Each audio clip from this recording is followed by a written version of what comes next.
They were called children of the sea, people for whom the horizon was not a boundary, but a beckoning promise. For the Vikings, the boundless ocean was not an obstacle, but rather an unpredictable ally, at times generous with its bounty, at others testing them with harsh storms. Every ship that cut through the waves carried not only warriors, but also stories, hopes, and the very essence of a culture whose heart beat in unison with the sea. It was no wonder that their long ships, vessels adorned with dragon heads, became floating legends, symbolizing courage in the face of the unknown, bolstered by cunning and unwavering resolve. From a young age, Vikings learned to approach the sea with both reverence and skill. The art of seafaring involved not just steering a vessel, but also knowing how to read the wind, navigate by the stars, and understand the language of the waves. Legends say that the sound of waves crashing against the ship's hull was a unique dialogue for them. Before long voyages, for instance, they meticulously observed the flight of birds, seeking signs of nearby land, a skill passed down through generations. And of course, they used the sunstone, a special crystal that allowed them to determine the sun's position even on cloudy days. This ingenious tool demonstrated how intimately their connection to nature intertwined with their martial prowess. However, one shouldn't think the sea was merely a tool for conquest for the Vikings. It was far more profound. The might of the raging waves inspired awe, reminding them of human fragility against the boundless blue. Imagine a young Viking venturing out to sea for the first time, fear and exhilaration mingling within his soul as he steps aboard the family longship, feeling the hypnotic dance of the waves. This deep connection to the marine element filled their hearts with courage in the face of danger, and it was this bravery that paved the way for their greatest accomplishments.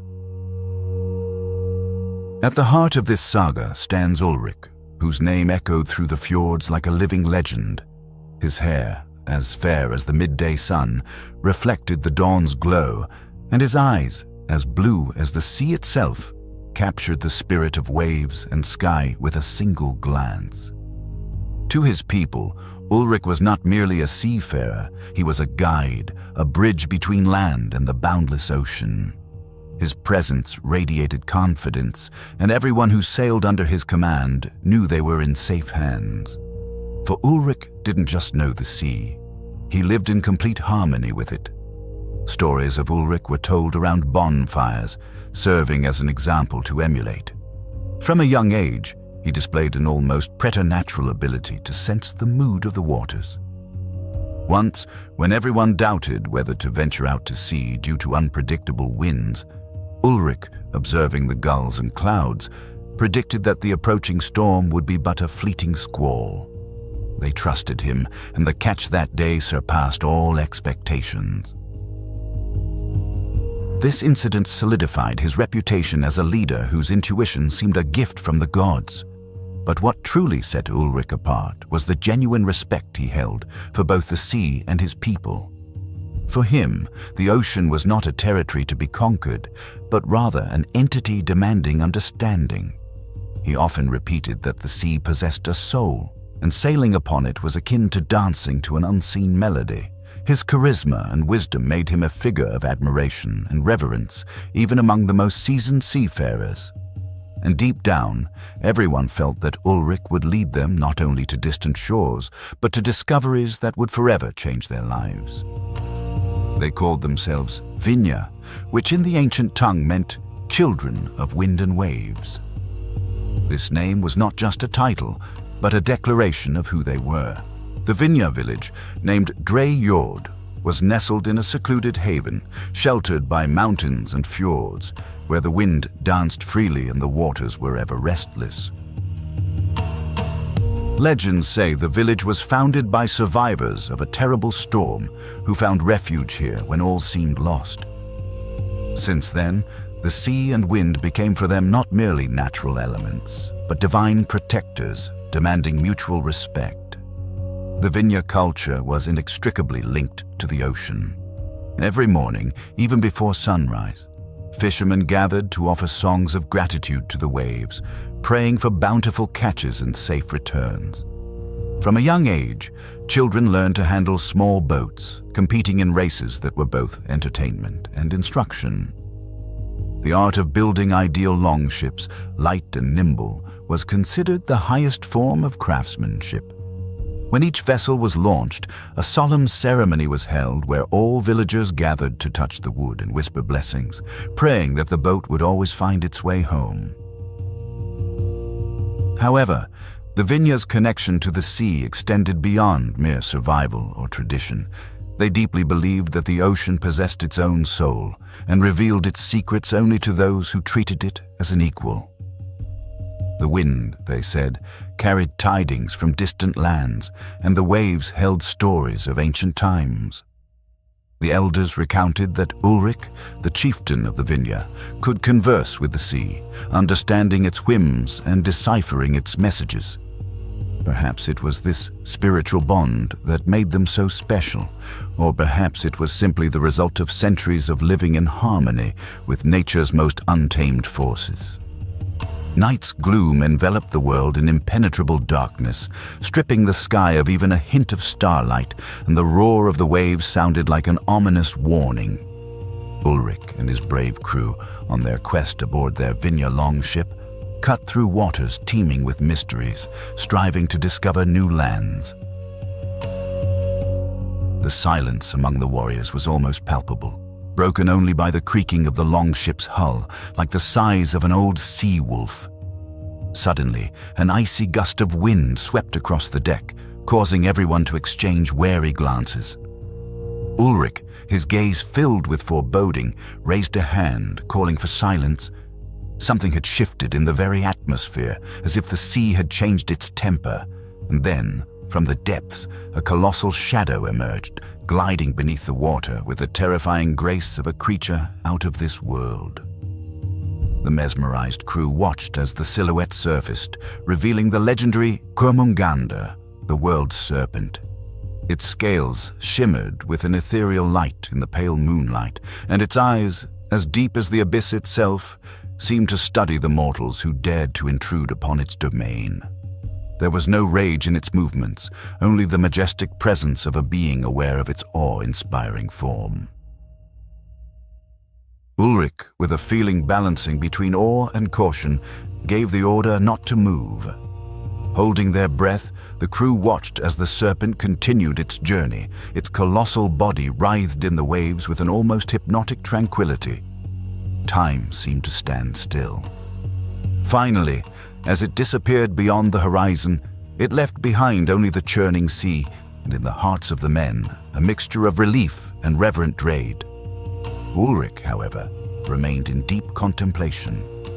For him, this encounter was not just a coincidence, but a sign, an omen, revealed by the sea itself.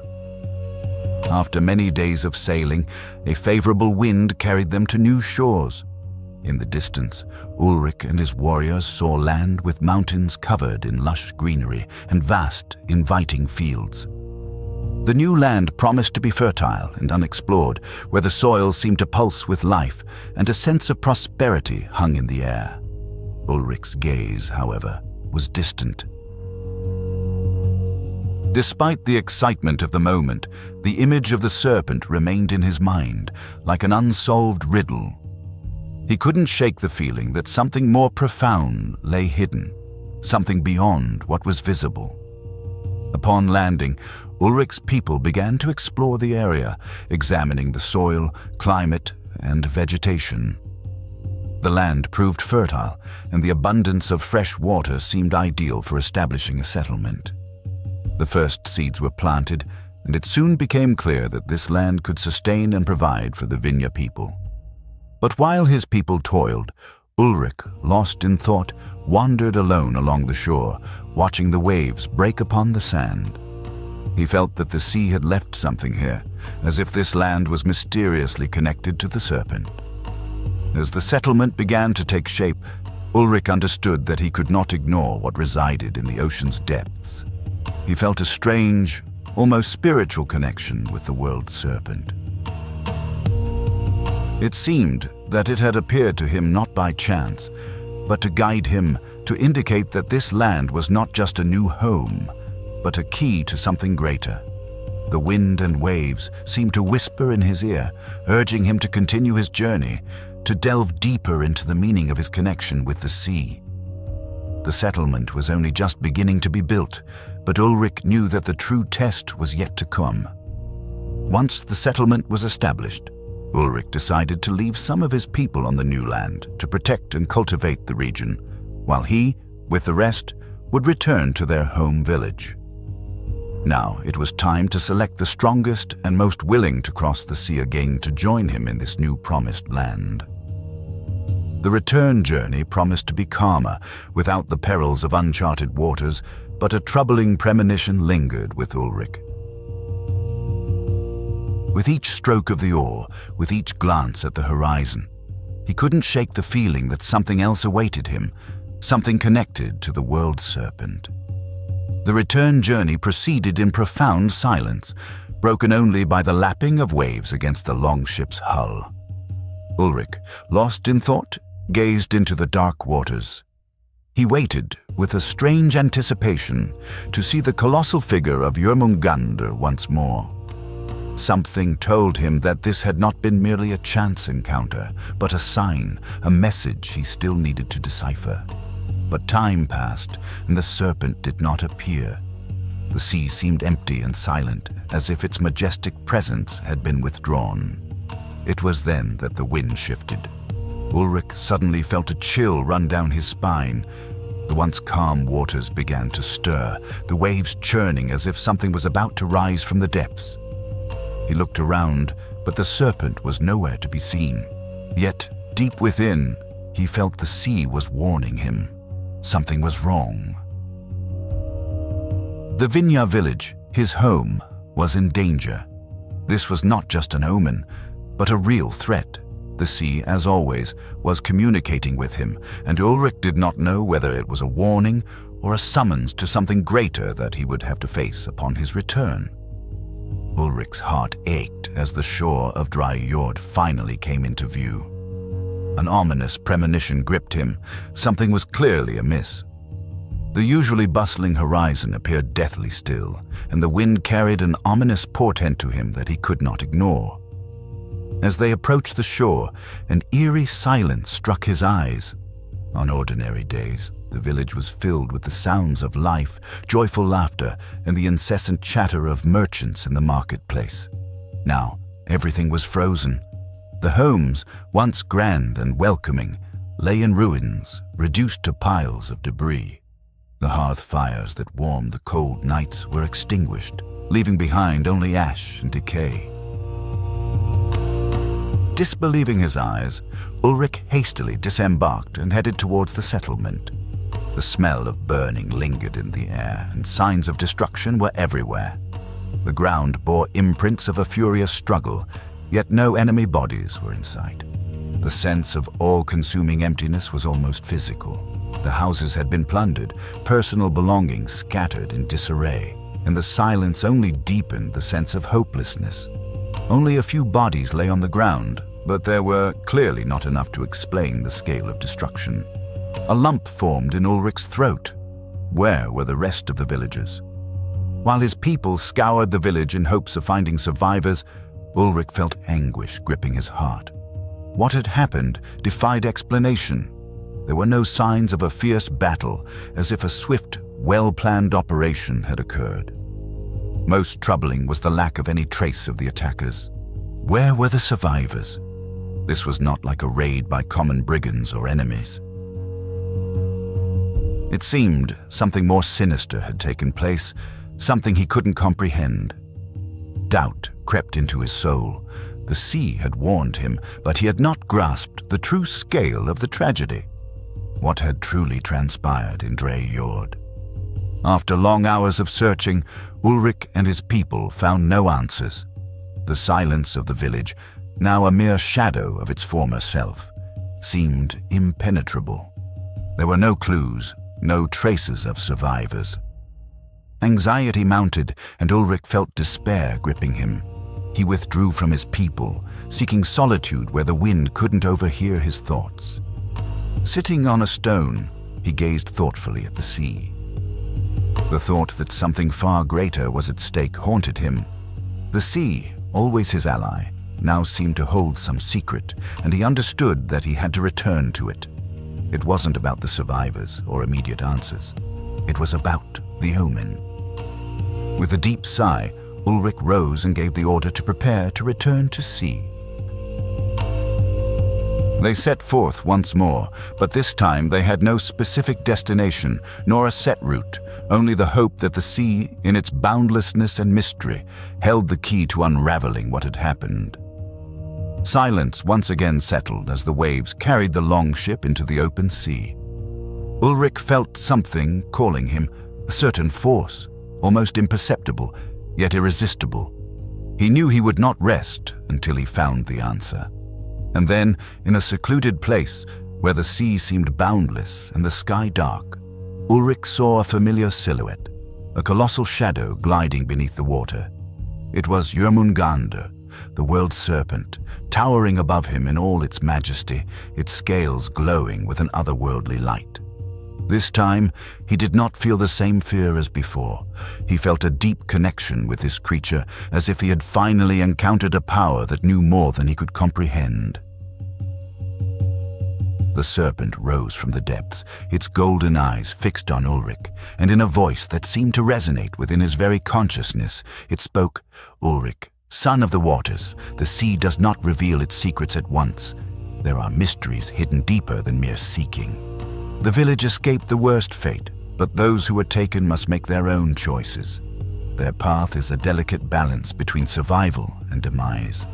What you seek, you will find, but only if you are willing to pay the price." The serpent's voice echoed through the expanse, and the waves, surging around them, seemed to mirror its presence. Ulrich stood in silent awe, absorbing every word, but the feeling of impending catastrophe did not leave him. He knew his quest was only just beginning. When the world's serpent Jörmungandr appeared before Ulrich, the vastness of the sea seemed to contract, transforming into a singular space of understanding. Ancient wisdom reflected in the creature's golden eyes, and its words echoed in Ulrich's consciousness. "You are a child of the waves, Ulrich, chosen not by chance, but to pass down the sea's profound secrets from generation to generation. The sea and its mysteries are bestowed upon you as a legacy few can grasp and many try in vain to comprehend." Jörmungandr's words resounded with immense power. Ulrich felt something pulsed within him, as if the sea itself had chosen him for something greater, for a destiny he had yet to fully grasp. Ulrich sat on the edge of the longship, gazing at the churning waters. He knew the serpent spoke the truth, but the weight of responsibility and the fear of proving unworthy of this role still pressed upon him. "What does the sea expect of me?" he questioned, his voice resonating with not only despair, but also an insatiable curiosity. The serpent, its colossal body writhing in the ocean depths, replied with an equanimity that seemed imbued with eternity. "It does not demand, son of the waves, but merely points the way. The sea does not dictate destinies, it merely unveils them before you. What you seek is the journey itself, and it is that journey which will make you worthy of the gifts the sea can bestow." Anguish, accumulated over years of fruitless searching, resonated in Ulrich's voice. "My village lies in ruins. My people are gone. Where are the survivors? What happened to them?" Jörmungandr fell silent for a moment, as if weighing each word. "They are beyond the waters, you know, transported to a place where time flows differently, where their choices will determine their future fate. It is not for you, Ulrich, to interfere with their predetermined path. The sea will hold the answers, but only when you are ready to face your true self." The serpent's words weighed heavily on Ulrich's shoulders, yet he felt that something more profound, yet unrevealed, lay behind them. The sea, as before, still held mysteries he was yet to unravel, and the pursuit of these answers would lead him further than he could ever imagine. After the serpent's revelation, a renewed resolve ignited in Ulrich's heart. He didn't know what lay ahead, but he felt that his journey was about to reach a pivotal moment.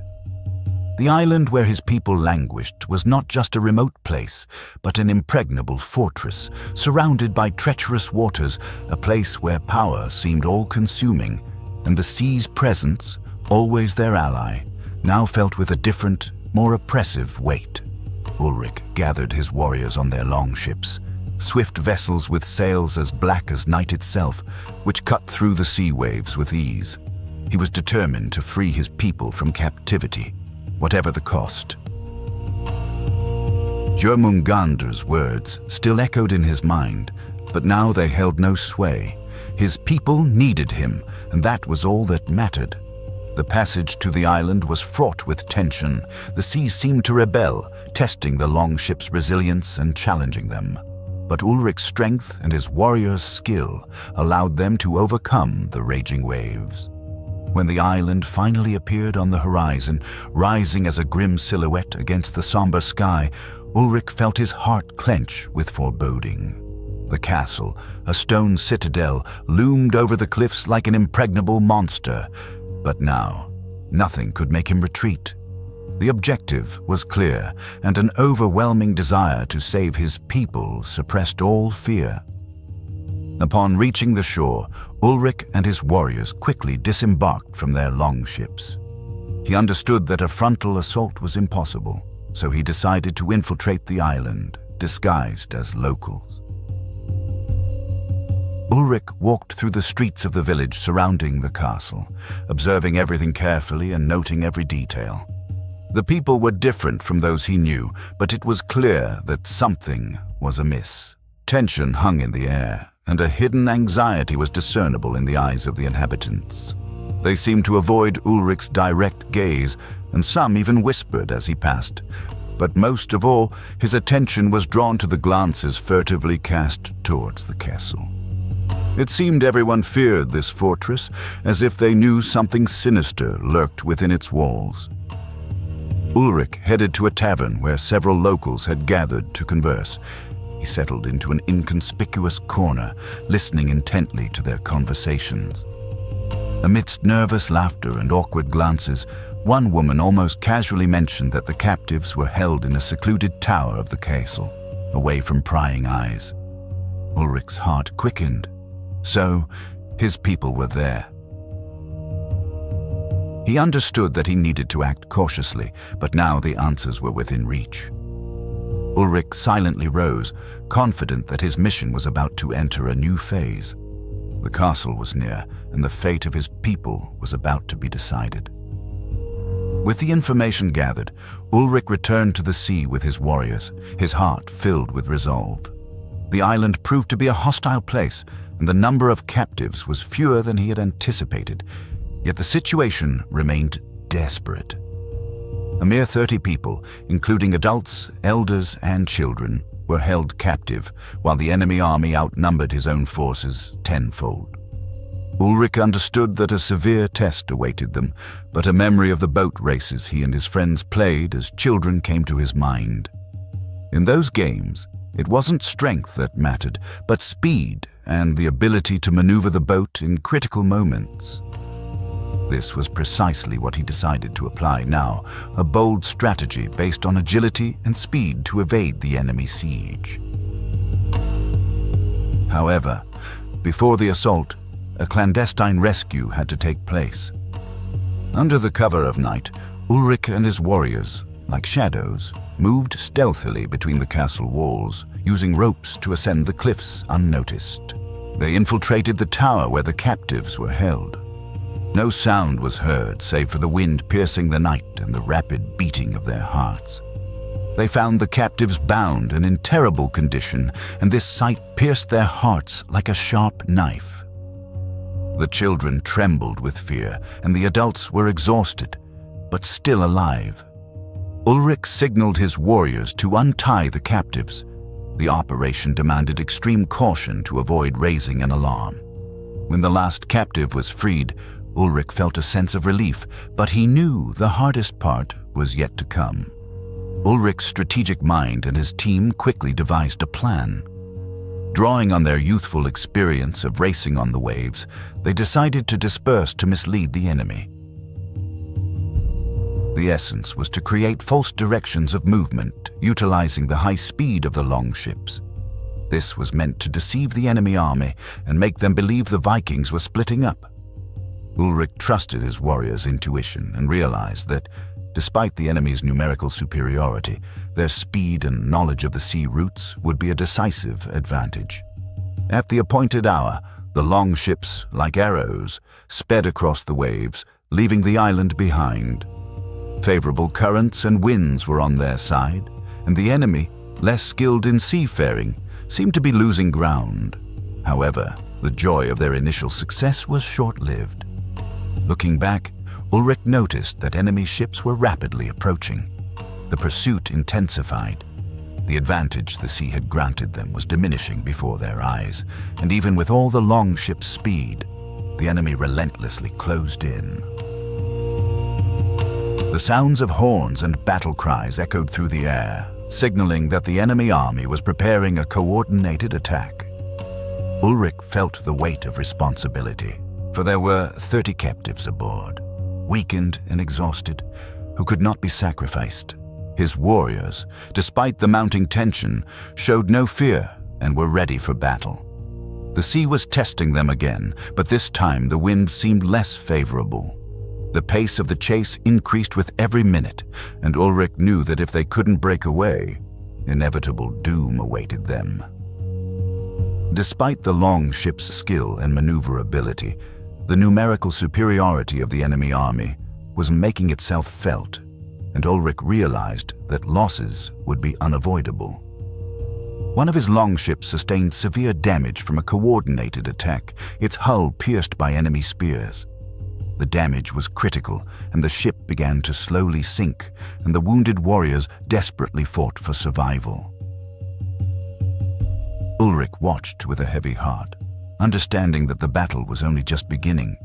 The sheer number of enemies surrounding them from all sides was daunting. Even with their initial speed advantage, it seemed there was no escape. On the brink of inevitable tragedy, Ulrich made a difficult decision. "You go to the settlement," he commanded in a firm voice, despite the pain gripping his chest. "Take the captives. Stop for nothing. I will return to save the wounded and hold back the army." His warriors, though reluctant, understood there was no time to lose. The longships began to retreat, gaining speed towards the settlement, leaving Ulrich and his detachment behind. The weight of the decision rested heavily upon him, but there was no other way. He could not allow more casualties. Fixing his gaze on the relentlessly advancing enemies, Ulrich felt a wave of tension coursing through his body. The enemies were countless and well organized. The battle promised to be brutal, and he knew he would face immense challenges, but the hope of saving his people and protecting the wounded did not wane in his heart. The sea, always his ally, now seemed desolate, as if preparing to witness the greatest test of courage Ulrich had ever faced. He stood alone against an army outnumbering him tenfold, but there was nowhere to retreat. The fate of his people rested in his hands. The sea, once boundless and calm, now seemed a furious beast awakened by the chaos of battle. Waves surged, forming colossal walls of water that crashed upon each other, demonstrating their devastating power. The cloudy and dark sky mirrored the ocean's fury.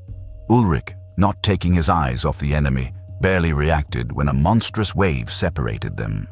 The longship carrying the wounded was thrown aside, and his own ship began to sink, swallowed by a tide that surged with every passing second.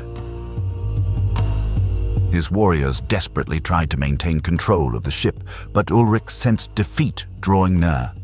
The wind cut like a blade, and the water rose higher and higher, as if the sea yearned to swallow everything. He shouted to his men to hold on, but he knew the battle was lost. Waves roared as they crashed against the longship's hull, and the enemies, closing in, began to encircle him. Ulrich knew the end was near. He looked at the wounded warrior who held the last line of defense, and pain clenched his heart. He was surrounded. There was no way back. All that remained was to face his fate with dignity. But suddenly, an explosion of power and majesty erupted from the ocean depths. A colossal shadow appeared on the horizon, parting the waves as if they were a gentle breeze. Ulrich felt a powerful vibration that resonated within his soul. The sea surged like never before, and then, as if emerging from ancient myths, Jörmungandr, the world serpent, rose from the abyss, wielding the might of the seven kingdoms. Its scales gleamed, and its deep, ancient eyes were fixed on Ulrich. With its colossal presence, the serpent loomed over the sea, disrupting the enemy's formation, dragging their ships into the abyss, and destroying them in a maelstrom of water and destruction. The enemy warriors, who had recently seemed numerous and formidable, stood no chance. The sound of battle was drowned out by the roar of the waves and the power of the serpent, sweeping everything in its path. Ulrich, astonished by what he witnessed, watched as it unfolded, feeling the sea's power in every movement of Jörmungandr. The sea had risen to protect the son of the waves. Ulrich, still reeling from Jörmungandr's overwhelming power, expressed his gratitude with a humble bow. He understood that without the intervention of this colossal serpent, his own fate and that of his kinsmen would have been tragically sealed. After the battle concluded, he approached the giant figure towering above him, whose immense presence exerted a profound influence on the sea. You saved all of us," Ulrich uttered, his voice filled with emotion. The serpent, with a barely perceptible movement of its head, directed its gaze, full of golden gleam, upon the warrior, demonstrating profound understanding. It seemed that through this unseen connection, it grasped the full weight of his words. "Children of the waves," Jörmungandr's voice resonated, like an ancient whisper rising from the depths. "You, Ulrich, carry the sea within your soul, the sea that has always guided you. There is nothing more to fear." Then the serpent moved again, its scales reflecting the dim light of the heavens in a majestic yet gentle gesture. It coiled its immense body around Ulrich's boats and his people, as if offering them protection and a silent blessing. "Your journey does not end here, but now is the time for rest. I will guide you to the settlement." The serpent's movement resembled a dance in the ocean, transporting the wounded and the boats to safety with an ethereal tranquility. Before Ulrich could express his gratitude once more, Jörmungandr returned to the ocean depths. Its presence gradually dissolved into the depths. "May the sea always be with you," the serpent said. Its voice echoed in the waves long after, before it vanished into the boundless abyss of the ocean, leaving Ulrich and his people safe, with relief in their hearts and the certainty that their destiny lay in the hands of something greater. As the boats smoothly approached the settlement's shore, the sea's tranquility spoke volumes, as if the ocean itself blessed them all. Ulrich and his people arrived safely and unharmed at the new village of the Children of the Waves, thanks to Jörmungandr's incredible intervention. With renewed resolve, he understood that the sea was the force that had brought them there, but now it was up to them to build something lasting. Under Ulrich's leadership, the village began to flourish, its foundations laid as a symbol of new hope for all. Homes, markets, and temples rose from stone and waves, majestic and strong, reflecting the indomitable spirit of a people who, like the sea, would never be subdued. Ulrich became not only a leader, but also a guardian of traditions. He began to teach the younger generation the sea's secrets, knowledge he had gained from Jörmungandr, passing wisdom from one generation to the next. "We are children of the sea. We belong to it, and it belongs to us," he would say, reminding everyone of the sacred bond between his people and the boundless ocean. And so, the culture of the Children of the Waves flourished, growing ever stronger and mightier, knowing that the wisdom of the sea would never be forgotten. Although the serpent never appeared again, Ulrich never lost the sense of its presence. He knew that somewhere in the ocean's depths, Jörmungandr continued to watch. And so, whenever he gathered his people around a bonfire, Ulrich recounted stories of the colossal world serpent, of his friendship with it, and how, in the most difficult moment of his life, it had become his savior. The legend of Ulrich and Jörmungandr became a symbol not only of the sea's power, but also of the eternal alliance between the children of the waves and the ocean's mysteries.